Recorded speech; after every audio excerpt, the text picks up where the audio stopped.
16 বছরের বিপর্যস্ত ছাত্র জনতা এই জুলাই মাসের ছাত্র আন্দোলনের সাথে সম্পৃক্ত হয়ে তারা রক্ত সাগর পেরিয়ে এদেশে গণ অভ্যুত্থান সংগঠিত করেছে এবং বাংলাদেশ দ্বিতীয়বারের মতো স্বাধীনতা অর্জন করেছে। সংগ্রামী ভাইরা আমার, 5 আগস্টে গণ অভ্যুত্থানের পরে বাংলাদেশ জামাত ইসলামীর পক্ষ থেকে আমরা দাবি জানিয়েছি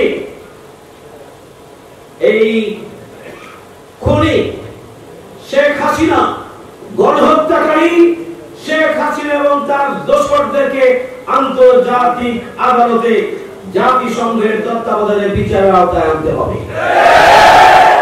ইতিমধ্যে আন্তর্জাতিক আদালতে বিচারের প্রক্রিয়া শুরু হয়েছে।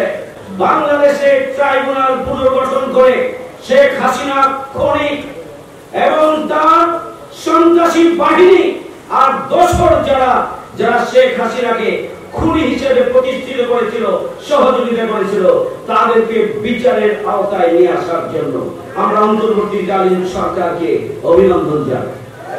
পিলখানা হত্যাকাণ্ডের সাথে জড়িত শেখ হাসিনা 57 জন সেনা কর্মকর্তাকে নির্মমভাবে হত্যা করা হয়েছে।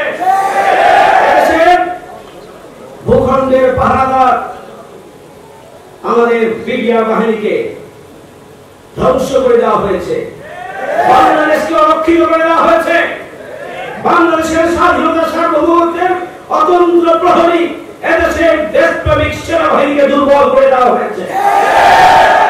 সংগ্রামী ভাইরা আমার, আমরা বিচার চাই যারা শাপলা চত্বরে আলেম ওলামাদের উপরে গণহত্যা পরিচালনা করে শতাধিক আলেম ওলামা এবং ছাত্রদেরকে হত্যা করেছিল, তার বিচার চাই। ট্রাইব্যুনাল গঠন করে জামাত ইসলামীর শীর্ষ নেতৃবৃন্দকে হত্যা করার জন্য পরিকল্পনা গ্রহণ করা হয়েছিল। আমরা তখনই বলেছিলাম এটি একটি ষড়যন্ত্র, চক্রান্ত, জামাতকে নেতৃত্ব শূন্য করার জন্য একটি পরিকল্পনা ছাড়া কিছুই নয়।